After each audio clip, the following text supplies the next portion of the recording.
guys, welcome to my first top 5, and it is top 5 best-selling home game consoles. Portable will be soon, okay? This is home, and it's a top 5, not a top 10, but most of you guys use the top 10s. Alright, so let's jump in. At the number 5 spot is the PS3, made in 2006, and it had a couple different models. The first couples had backwards compatible. The one I'm showing you at the moment is not, because I have it and it's not. And the controller colors, there were plenty different ones of them. There was camouflage gold, blue, purple, pretty much anything you could think of.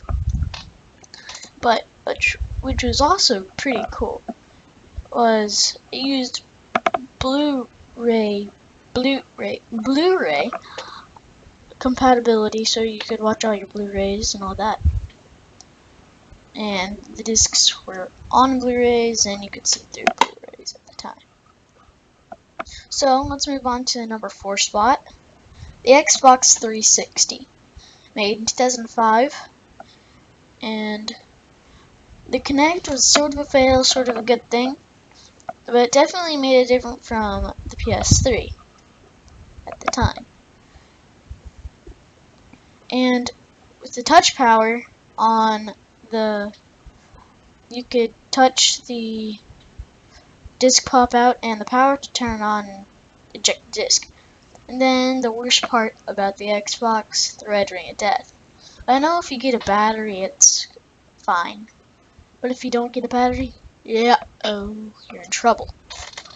Then you get a red ring of death, then it's broken. You won't be able to use it again unless you get a battery. My friend's getting a battery soon because he might get a red ring of death soon. So, let's move on to the next one. At the number 3 spot, we have the Wii, made in 2006. And made the Wii also different from the Xbox and the PS3. Well, PS3 had motion controls later on in its generation. The Wii was the first one to bring it to you, had full-on motion controls, but it had different colors for it. But what it could also do was you could play all of your old GameCube games, and you could use GameCube controllers. And which is also pretty unique or not. It was the first Nintendo console that actually had Wi-Fi. Because if you look back at the GameCube, you probably had to have a couple of attachments just to get Wi-Fi for it. So that you had, in Mario Kart, you were racing all by yourself or with a couple of friends that came over. That's what GameCube's like. But the Wii. Alright, jumping into the number 2 spot, the original PlayStation.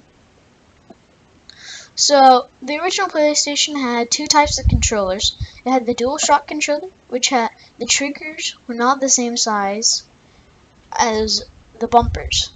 And the normal controller, which did not have analog sticks, and it was not DualShock.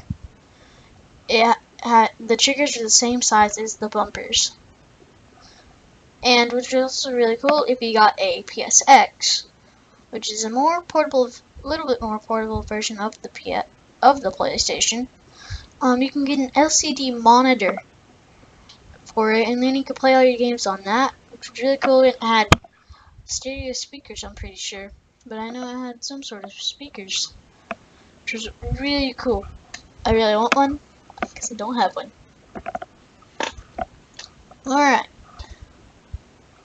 Alright, moving on to the number 1 spot, the PS2, made in 2000, and the PS2 had a slim, because the original version was just ginormous, and it's the best-selling game console ever, more than 155 million copies sold, still selling. It's pretty cool. And the control port, you could use all of your old PS1 controllers because they had the same controller port. really cool. Not PS3 because the PS3 controllers are Bluetooth. But also the PS2 introduced Wi-Fi to all the PlayStations. So yeah, that was my top 5 best-selling video game consoles. Goodbye!